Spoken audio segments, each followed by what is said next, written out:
تعزیت څومره پورې روا 3 ورځو پورې تعزیت روا دی 3 ورځو نه پس د کلي سړی به دوباره نه ورځي یوه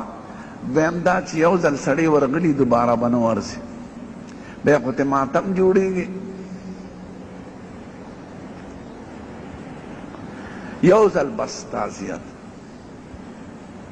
او تعزیت کې لاسونه اوچتول ضروري نه دی تعزیت وای د صبر تلقین ته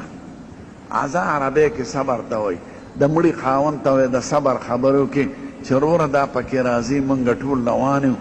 او د خدای نعمتونه ورته یاد کړي د خدای نور څه او واقعه ورته څه بیان کړي بس دغه تعزیت وشو